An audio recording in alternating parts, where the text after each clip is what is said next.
Good evening and welcome to Public Affairs Public Access on Houston Media Source TV. I'm Gene Preuss with the League of Women Voters of Houston. Tonight we're going to talk about an issue that we've addressed before, but it's an issue that is continuing to reassert itself, and so I wanted to pick it up again, and that is the issue of redistricting. And last time we talked about redistricting, we hadn't gotten the final version of redistricting. It was in the third called session of the legislature. It was signed just a couple of weeks ago. The plan was signed by Governor Abbott. And so now we're at a place where we can actually talk about what's going on as it is really happening, as opposed to predicting about what was going to happen. And so with me tonight, I have two very special guests, Dr. Christina Hughes from the University of Houston downtown. She is an assistant professor of political science, and with us on electronically is Mario Salinas, a civic engagement advocate. And let me tell you a little bit about Mario and Christina here. Mario has I've known Mario for quite some time. He recently won the Comcast Hispanic Hero Award in 2018, but before that, he was in, I think, the initial Houston Mayor's Fellows, and that inaugural edition of that. He has been active in organizations like Mi Familia Vota, which we work with the League of Women Voters. He was a deputy director for the state. He has, been a member, one of the founding members of Latino Giving Houston. Latino Giving Houston, right? Sorry about that. I'm getting confused on the words. Mario, I could go on and on about you. Your community activism, your involvement. But one of the things that you have done for quite some time, and one of the reasons why I asked you to be on the show tonight, is you have been a longtime advocate, and working with Mi Familia Vota is proof of this, of getting people to vote, and advocating for young people to vote. You were one of the organizing members of Walk to Vote, which started at the University of Houston downtown, and several hundred students during early voting would walk down the few blocks from UHD to the county assessor collector's office and cast their votes. And so it became a big event. Various politicians, candidates who were running would show up and talk to the students. It was really a good effort at getting young people interested in voting, an so important task. Christina Hughes, you're assistant professor of political science at UH downtown, and you've been a active and ardent watcher of voting and Texas politics for quite some time. Tell us a little bit about what you have done, because you were at U of H for a while before you came here. Yeah, well, in addition to teaching, so I've been an election judge in several elections. The county used to send me to places where they didn't have an alternate judge, or precincts where they'd had reports of problems in the past. I've worked with election protection, and I've been a poll watcher as well. So that's my election side of things that I've done. Kind of non-partisan things to just make sure people can vote. So you've done quite a bit. We've lost, there we go. Mario, we lost you for a quick second there. So I'm going to be talking to you about a couple of things. I want to share here, and I'm using Zoom as well. I want to share something that has come up almost as soon as the governor signed the plans for redistricting into being. various organizations have filed lawsuits. And so one of them that has come up is from MALDEF. And MALDEF, as plaintiffs in this lawsuit, the League of United Latin American Citizens, LULAC, Southwest Voter Registration Project, Education Project, Mi Familia Vota, American GI Forum, and a number of other groups. The Mexican American Bar Association of Texas, Texas Hispanics Organized for Political Education. Speaking of Southwest Voter Registration Project, the founder's name is on this other institute, Willie Velasquez, Phil Houston. So there's a lot of groups that have joined together in this lawsuit, and we're going to talk about this and maybe talk about some of the other lawsuits that have coming up.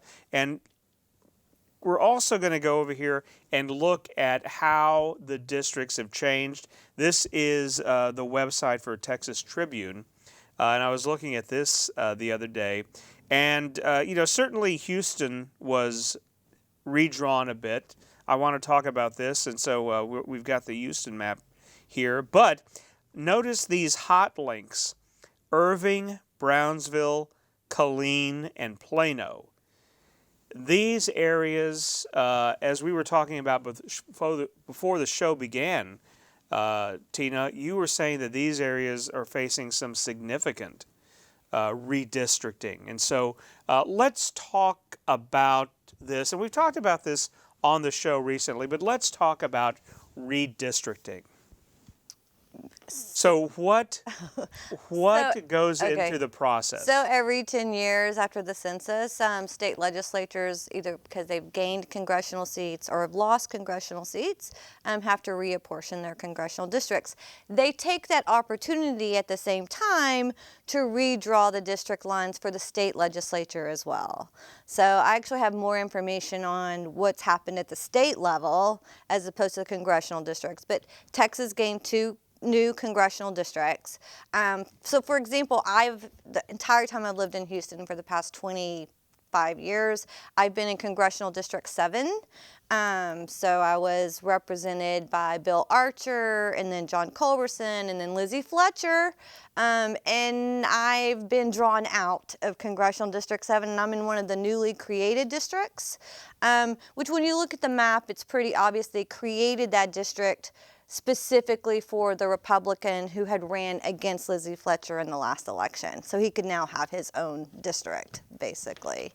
And her district has become District 7 has become much more conservative as well. So I would think, as a Texan, a proud Texan, I hear, Texas has 2 new districts. That sounds exciting, and why should I not be happy about that? Isn't that a good thing? Yeah, it's a good thing in terms of we have 2 more electoral college votes now. We have 2 more voices in the House of Representatives. The difficulty is I think that like 70%, and that may be even low, but I think it's like 69 or 70% of all the population growth in Texas was by minorities. But those 2 new congressional districts should be minority districts, but they're not. They're very white. Right. So if they really wanted to put those new districts where all the population growth has occurred, then we would expect those districts to be in heavily minority populated areas, but they're not. Mario, what's the problem with not having more Latino or other minority representation? This is an issue. There's a lawsuit that's concerned about this, right? That's saying that there's not enough representation. What is the problem with that? Can you inform us about this? Sure. So as I remind people all the time, numbers are power, right? But numbers are power only if there's some action there, right? So here we see that there's been a huge growth in the Latino population here in the state. And it's important to know that they count everyone that they can, whether or not you vote, or if you don't, or if you're too young to, everyone gets counted, right? And then those numbers are used to draw these districts, right? And I'm sure that we can talk more about packing and Cracking. cracking, but it's important for Texas Latinos to understand that people use our numbers all the time. And that's what's going on here. Even though the growth in the Texas population was the result of us as a group, as Latinos growing, we just heard that the two new U.S. congressional districts are not meant to get Latinos into office, right? And so, I mean, to your question, I would state that it's not only about voting in people that look like us, but it's more about what is being done using us, right? What is it being done where they use our numbers, and who is being empowered by that? Is it us or is it someone else? And we need to know who is it that is being empowered, and we need to pay attention to what's going on. Okay, so this almost sounds like a historic argument. You know, when the Constitution was written, in order to get the southern states to join in, the southern colonies to join in and become part of the United States, right? The 3/5 clause is where they were going to count slaves, but not for representation purposes, but only For count part of them, right? representation But then purposes. they weren't allowed. They weren't really being represented. They were No, they were right. just counted to get the so that the southern states could have more representatives in the House of Representatives, right?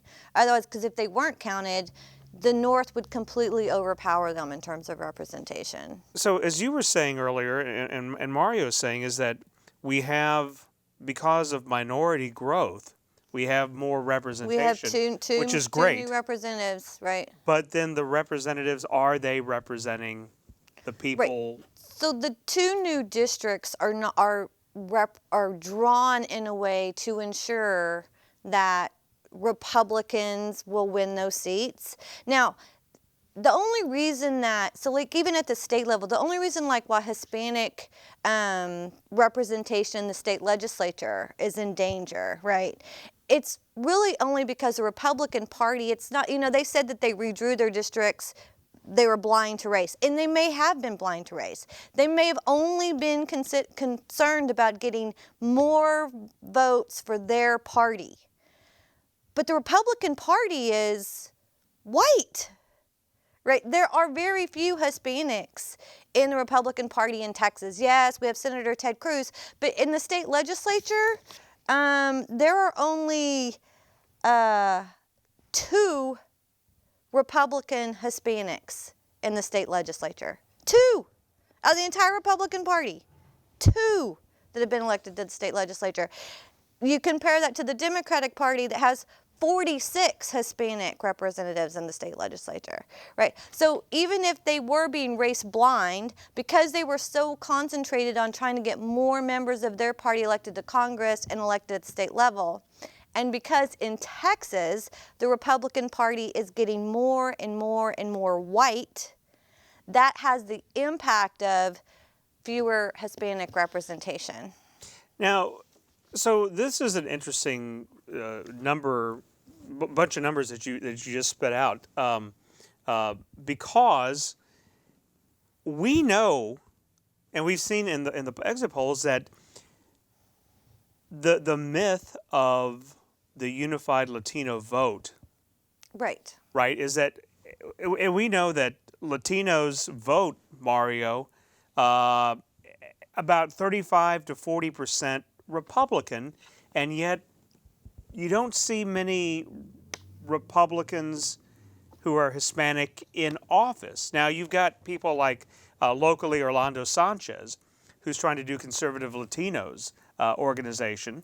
There are African American, there are black Republicans. You don't see a lot, well, you see Alan West, but he's not even really from Texas. There's only one black Republican in the state legislature. So, is this a concern? Is that the party that many people are voting for doesn't really have a lot of those people reflected in it? The Texas Republican Party, at least in terms of who gets elected, right, is overwhelmingly white and overwhelmingly male. Did you know there are the same number? There are 13 Republican women in this Texas legislature.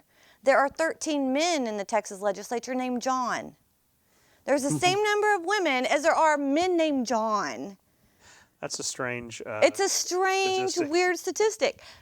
But it kind of proves the point of now there's lots of Democratic women in the legislature in Texas, right? It's just that when it comes to recruiting people to run for office at the state level, the Republican Party tends to only recruit white men.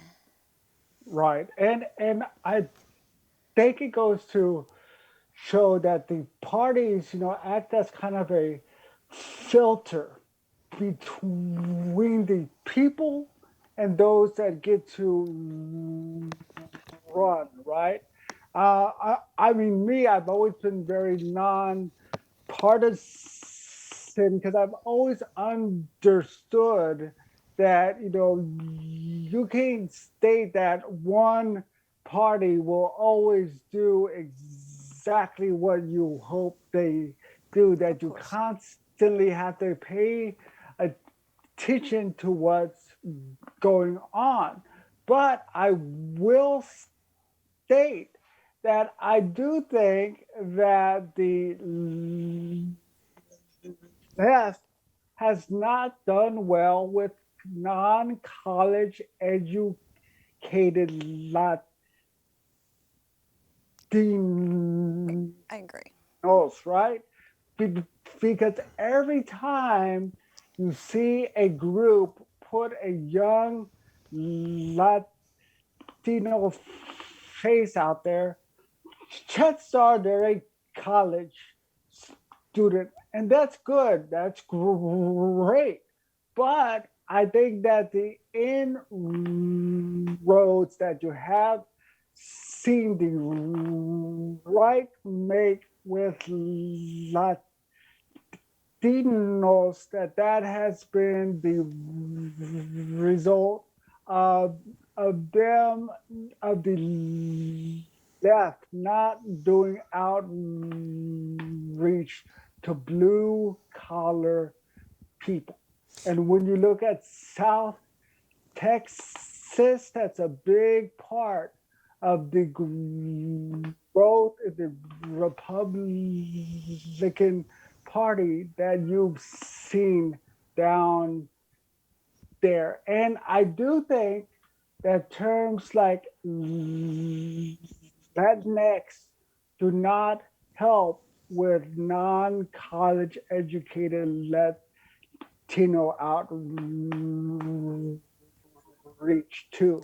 So there's a lot of stuff going on, but yes, it's not a black or white thing or a red or blue thing. But again, the parties only care about, will you vote the folks in and will you keep them in. And I think we'll talk about how having super safe districts is great for the parties, but is it great for us and is it great for our state? And I think that the answer to that is no. Oh, okay, you said a whole mouthful there, Mario. So let me hit on a couple of the points that struck me. And Tina, I would ask you this too. So this whole thing about the Democratic Party not reaching out to non-college age Latinos, that is the complaint I'm hearing from a lot of people about the Democrats in general, and this is one of the reasons why. They're having some problems. I mean, look at what's going on right now with you have one part of the party blaming the progressive part of the party, wing of the party, for not being able to get this compromise bill through. That the party is catering to a smaller group of the Democrats. And trying to bring the base along with it. Isn't this a continual problem that the Democrats have? Because as we see, some people have left the Republican Party or other parties, come to the Democratic Party, but then that becomes a whole big party, and it's hard to fit everybody into that big tent, right? Okay, well, we have a two-party system, so theoretically both parties need to be catch-all parties. And the Republican Party has been criticized. I mean, we were just earlier criticizing it for the same thing, as not reaching out to certain aspects of people who are voting for it. But I wasn't criticizing. I was just saying that the Texas Republican Party does not recruit minorities to run for office, right? They still want their vote, but they're not recruiting them to run for office. The reason there are so many minorities in the legislature in Texas that all seem to be predominantly Democrats, because the Democratic Party in Texas makes a conscious effort to recruit minorities to run for office, right? And so because they want it to be the big tent party, and they want it to look like that big tent party. But it seems like the end result of either party's strategy is to leave a lot of people out in the cold on both sides. Well, what's your solution? I don't know. I mean, you've identified the problem, but what's the solution to that? I mean, we have a two-party system, and you're never getting away from that. But see, honestly, it's kind of like a chicken and egg thing, right? If you have these super safe districts that are going to be red or blue no matter what, then guess what? It's the polar extremes of both of those groups that come out and vote in the primaries that get to choose who gets in and what the agenda needs to be. So that is what ends up hurting us all, because then it ends up being those polar, extremes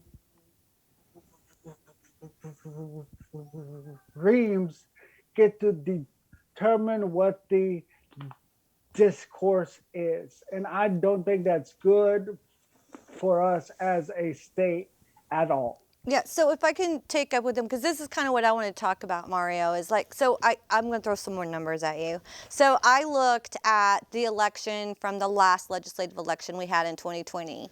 And so like I analyzed all of it. So we had, so a competitive district it's considered competitive if the winner won with 5% or less margin. So we only had in the House 150 seats in the House, only 29 seats that were competitive, and only one in the Senate. And even if you move that margin of competitiveness up to 10%, okay, let's just look at people who won with 10% or less. it only adds 14 more seats, right? So the average margin of victory for a member of the House in the Texas legislature is 75%. Talk about super safe. Right. The average margin of victory for a senator in Texas is 70%. There were a total of 49 candidates who ran unopposed. So getting to what Mario's talking about, they had elections, but their election took place in the primary, not in the general. So if you get elected to office with 75% of the vote, or even let's just say 60% of the vote, are you going to be concerned about that 40% of the constituents that didn't vote for you? No. You have no reason to listen to them. You have no reason to, because they don't even have to pick up the phone when you call because they won with 100% of vote. But isn't this the problem? What percent of the population votes? 25%, right? About. What in the last election in the Texas legislature, Texas had over 60%. But what about in off years? But I'm talking about not an off year. Right. I'm talking about 2020. What about a So if it's primary? this bad in a non-off year, Yeah. What about so in a primary? it's about though? half of that in the midterm. Oh, in a primary? Yeah. Oh no, the people who vote in so there's this theory called May's Law of Curvilinearity. Okay. It's May's Law of Curvilinearity says the people who vote in the primary, right, are the most extreme of the party. And so if your entire election takes place in the primary, you get the most extreme candidate as opposed to the most moderate candidate, which, by the way, completely undermines Madison. If you've ever read Madison's Federalist Number 10, right? Everybody reads Federalist Number 10, they go, oh, this is about factions. That Federalist paper is about congressional district size. The way that we ensure... This is what he was talking about here, is Right. extremism, right? But the way we widen the sphere and make sure that the most moderate candidates get elected is we have a large congressional district size. That way, all of the extremes cancel each other out.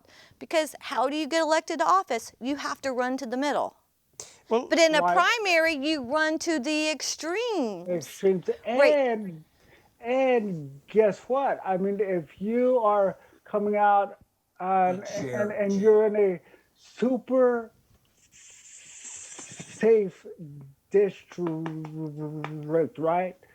Do you have to do anything once you're in No. office? No, you don't. All you need to do is come out and hit the right talking points, but you know that as long as you appeal to those primary voters that come out, that you'll be okay. So you don't have to get bills through at all. Well, that's a discouraging word. Yeah. I mean, this is. But it's true. When the members of the Texas legislature are passing these kind of bills that we think seem extreme or are ridiculous, like they passed some bills this last session that did nothing.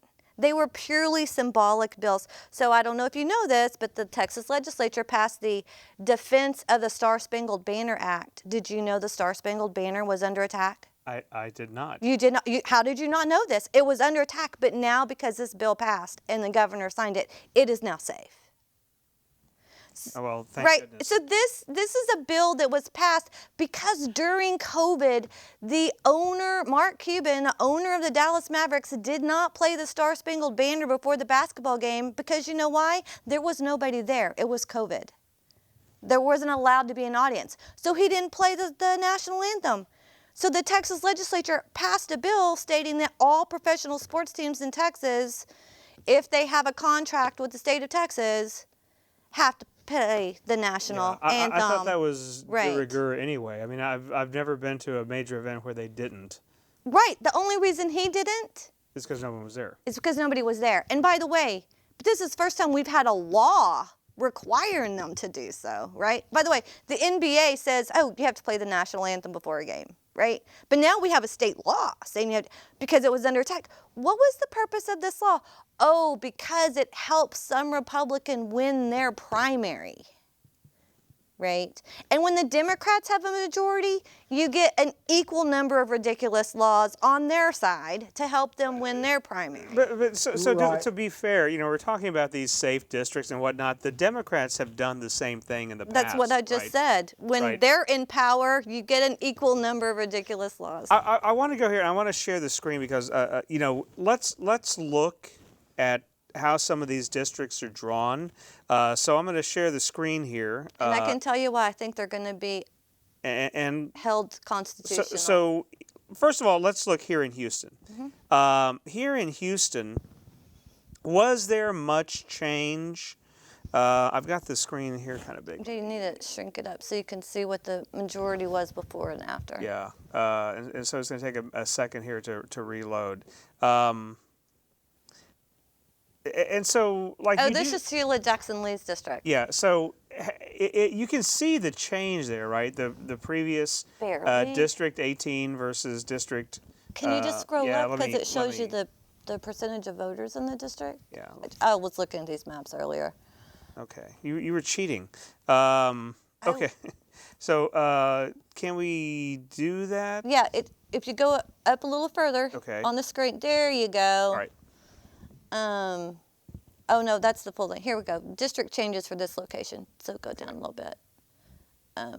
Okay, so before it had no race or ethnicity more than 50%, and it still has no race or ethnicity more than 50%.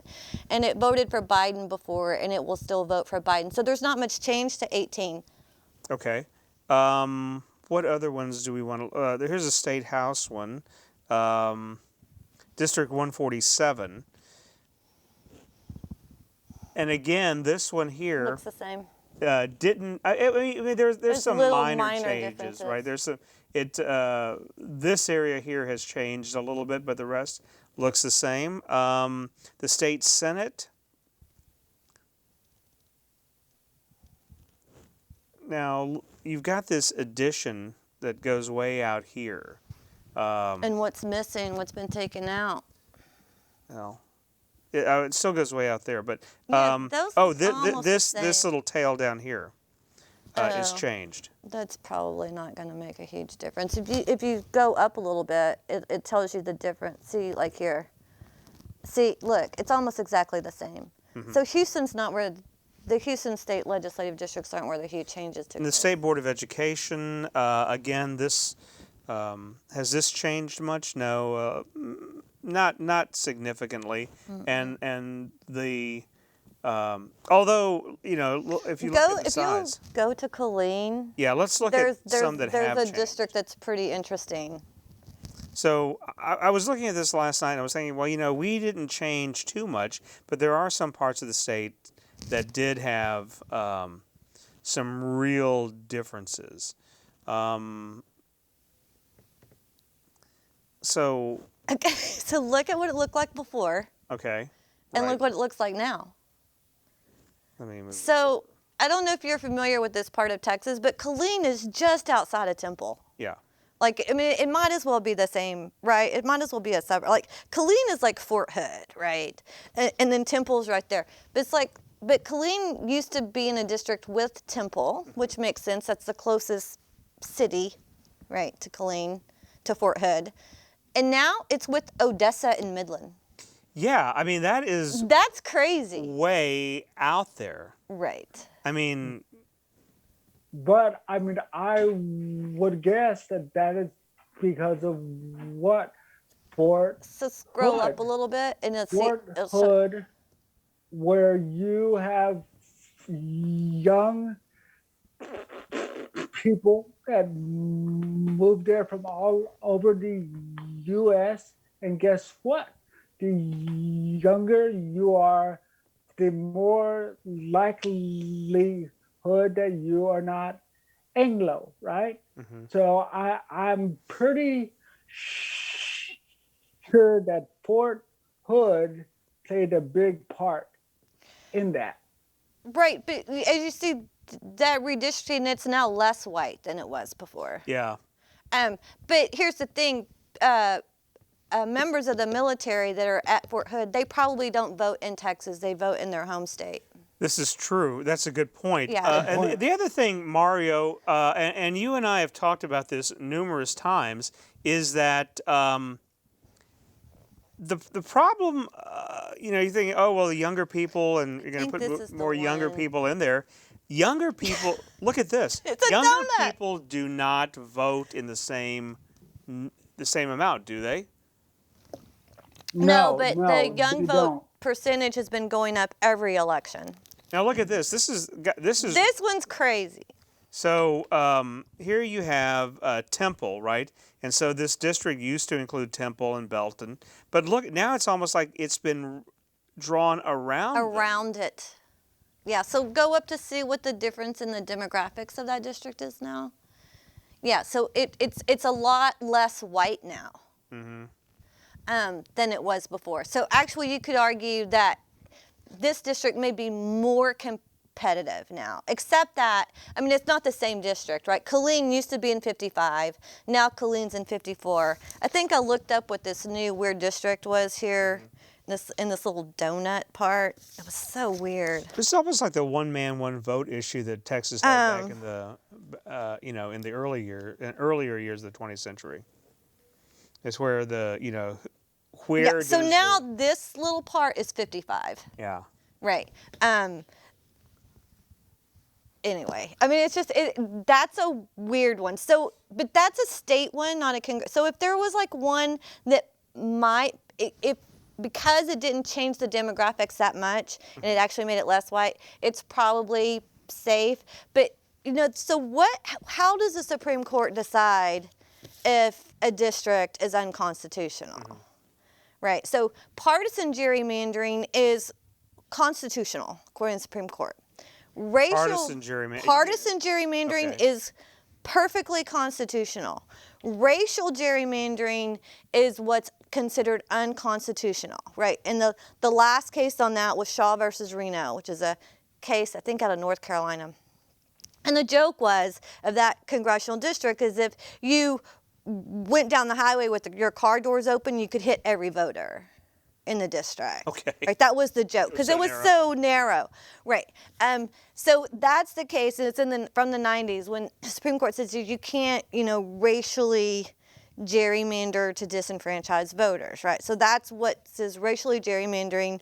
But what they said is, but it has to be obvious, right? So they're going to decide on a case-by-case basis. So when you're pulling up these maps and you say, oh, well, the new district looks a lot like the old district, right? And those old districts had already been approved, from the last census, because the last time we redrew lines, it went to court. Well, there was still pre-clearance. It got rejected. We went to court. And one district got thrown out and one district was allowed to stand, right? So all these other districts were allowed to stand too. So anything that, if it still looks like what it looked like before, the court's not going to throw it out because it already approved it 10 years ago. So let's go back to this issue of racial, of dividing it up and making it racial. So, and this is something we are hinting at, and we started off at the top of the show kind of skirting this issue. Does a woman represent all women? Does a black candidate represent all blacks? Does a Hispanic candidate? So a lot of times we hear people, and I understand the concern, say, we need to get more Latinos into office. And we kind of talked about that at the beginning, right? We need to get more Latinos into office. But not all Latinos vote alike. We need to get more African Americans into office, but not all African Americans vote alike. So I think we talked about this before the show began, race-based candidates. That is something that goes back to this 19th century ideal of race men, where you had certain people like Booker T. Washington or W.E.B. Du Bois, who people look to and said to represent what do blacks think, or George Sanchez, so, what do Latinos in Texas think? Is that let's talk about that first. So it's called descriptive representation. So there's basically 4 ways you look at representation. 4 ways can represent policy, right? Service, allocation, which is bringing home money back to the district, and the last one is descriptive. Oh, he looks like me, right? Well, it's not such a new idea. I mean, even in the Federalist Papers, Madison says, such will the members of the House of Representatives have in common with their constituents, right? So there was this idea that they would have something in common, right? Which isn't the case anymore, right? Like, the representatives don't look like us. But when we're talking about redistricting and minority districts and racial districts or racial gerrymandering, and we're not just talking about if you have a minority district, they can get someone elected that looks like them. That's just one way they're represented, right? We're talking about, do they have enough vote to determine who wins that election, regardless of what that person looks like, right? But will that person truly represent them? And I mean, I would add to that, I want someone that brings home things to my district that helps us. I want someone that knows how to get bills passed, right? And quite honestly, I think that there has been a lot of hype ever since '08 about, does this person look like me, or can they be the first X or the first Y?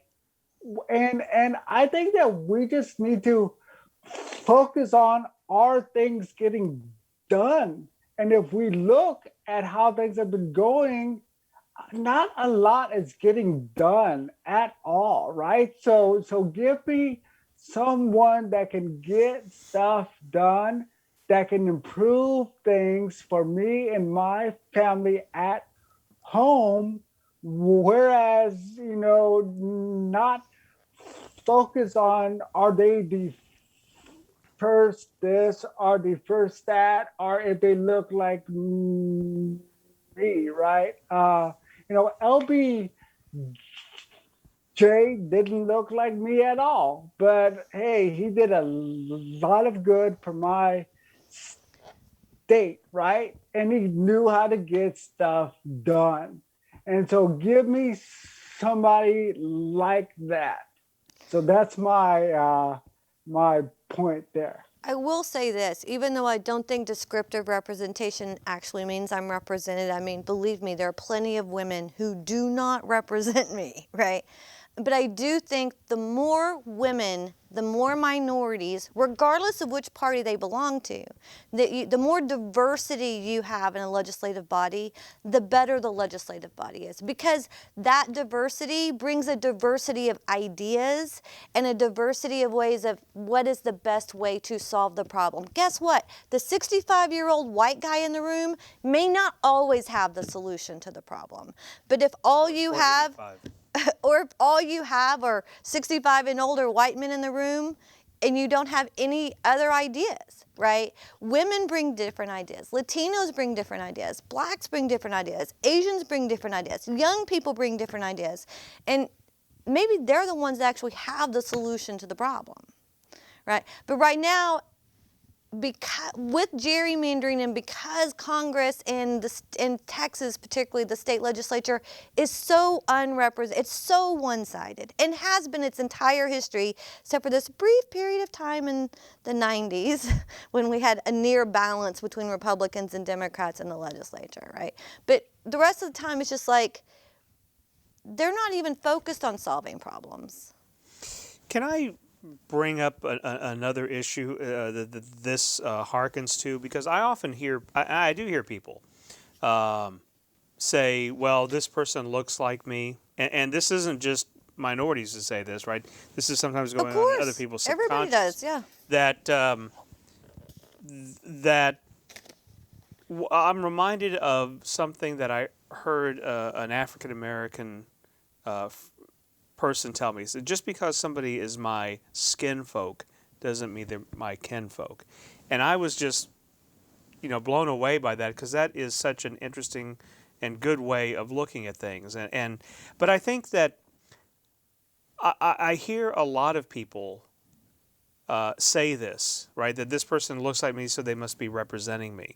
And what I hear the both of you saying is we need to be listening more to the message and to the looking at the actions of that person when they're representing us But in that's office. because most voters, so policy voting is very complicated to do. Most people don't policy vote. They don't actually pick their candidates. They don't go and look at their voting record and see how they voted on everything, right? Or look at the League of Women Voters and our Voters Guide. Right, or look at what bills they pass and read the bills, right? They don't do that. So they use cues and shortcuts to information. So the first shortcut that you use for information is party ID. Oh, I'm a Republican, they're Republican, therefore they must represent me. Right? I'm a Democrat, they're a Democrat, therefore they must represent me. Right? That's the first shortcut. But the second shortcut you use is basically, oh, this person looks like me, so they probably will represent me. Right? It's basically just, I don't want to say laziness, because, I do this for a living and it takes a lot of time. Right? It takes a lot of time to read policy and check votes, and, especially if you don't know where to go and look for this stuff. Right? It does, but I think to your point too, it's one thing to use a shortcut when you stand there and say, okay, party, last name, but I do think that we enter an age of great demographic change here, right?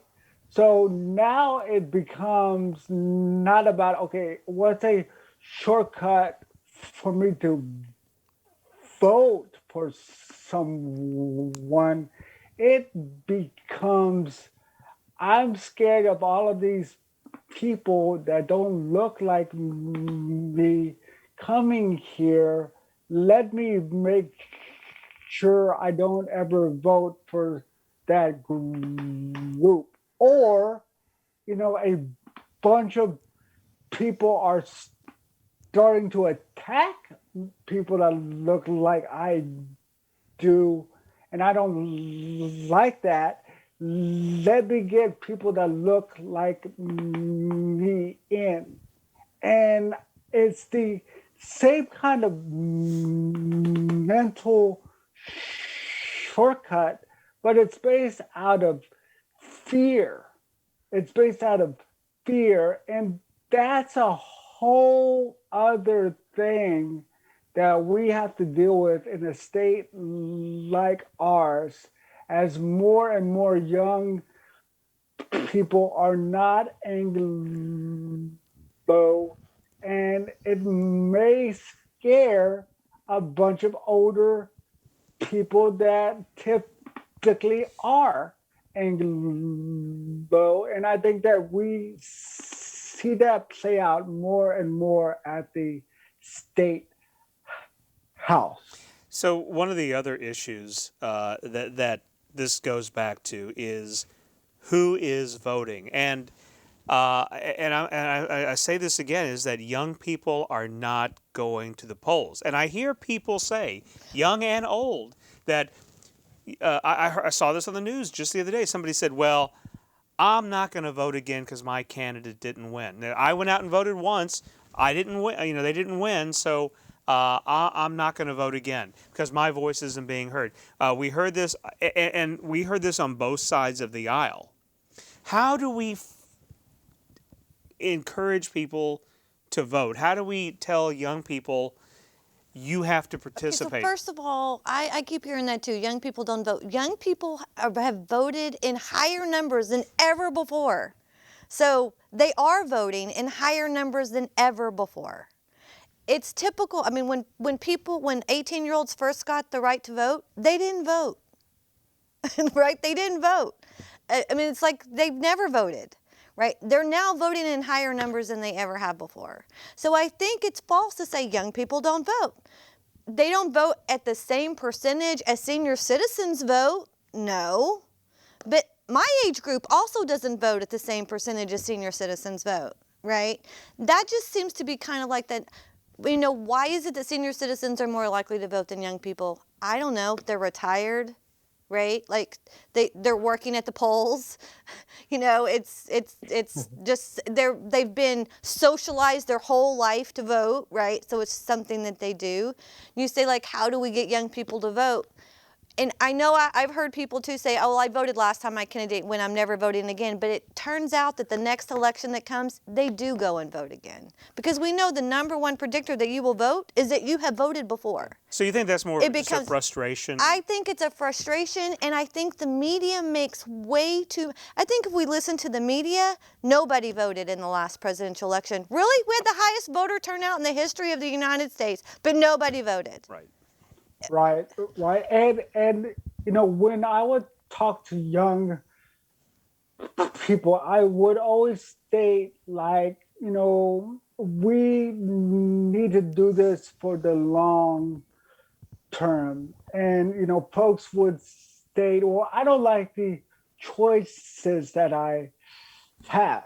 And then I would ask them, how do you change that? Like, how do you change a menu at a restaurant? Well, you have to go in there and order, you know, a Coke and say, you know what, if you offered pizza here, I would order a pizza, but you don't. And if you come back and order that Coke and say, if you offered pizza, I would order that. If enough people do that, guess what? It won't take them long to offer pizza. But if you state, I will not set foot in there until they offer me exactly what I want, well, guess what? How are they ever going to know that they need to cater to you? You got to engage them. You got to become a part of the voter base, because that is the only way that they truly care about what you think, is if you get out there and become a part of the base that they need to appeal to. And if you want a better selection on the menu, vote in the primary. Because that's where you're choosing the menu, is the primary. And Texas makes it easy. Texas has an open primary, right? You don't have to be registered with the party. You just go, you can only vote in one primary, but you can decide on election day which primary you're going to vote in. See, I still hear people confused over that. I've heard people say, oh, no, you have to vote whatever party, and that hasn't been the case. Never in Texas. We have an open primary. We don't have any formal party registration in Texas. When you vote in the primary, at that moment you become registered with that party until the next primary, right? But so and that's only so that you don't go vote in the Republican primary, then walk across the street and vote in the Democratic primary, right? Yeah, no, I got an article the other day, right? Well, it was an email that the Republican Party had sent to someone about, oh, the Democrats are outvoting us in this special election. I'm like, how do they know? It's a nonpartisan election, right? There's not even any partisan things on the ballot in Houston. It's the constitutional amendments, and then there was some bond issues, right? And I think maybe an HCC board of trustee and maybe a school board. HISD. Mm-hmm. Yeah, HISD. But there wasn't like a lot. So I'm like, how do they know? And two, you don't know who's voting because we don't have party registration in Texas. So, like, if you live in Maryland, when you register to vote, you have to check the box. Democrat, Republican, or Independent. You don't do that in Texas. Okay, 2 minutes left. Mario, what do you think we need to do looking at the redistricting and the voting issue? What do you think in 1 minute we should Sure. do? So my answer is always vote, vote, vote. If you want to change things at the state level, vote 3 times in a row. One election, then the next one a few years later, then the next one a few years after that. And folks at the state house will say, wow, more folks are coming out. We need to change what we're doing to appeal to them. But I don't think there's much that can be done here because as long as they point and say we drew these maps based upon party, not upon race, then I think those maps will be upheld. Christina, 1 minute. We should pressure the legislature to, they'll never do it, but we should have an independent agency that would draw our districts like California and Arizona.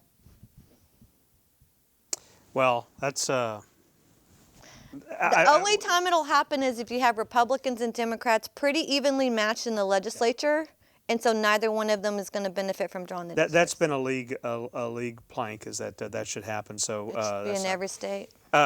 Christina Hughes, UHD political science professor, Mario Salinas, community advocate, engagement advocate, and strong advocate of voting. I want to thank you for appearing on the show with me tonight. We're going to keep looking at this issue. It's the voting issue because of the COVID, because of the legislative sessions, has affected us. This has been a big league issue, so this is why we're paying a lot of attention. But please do vote. For the League of Women Voters of Houston, I'm Gene Preuss on Public Affairs Public Access on Houston Media Source TV. Thank you for joining us this evening.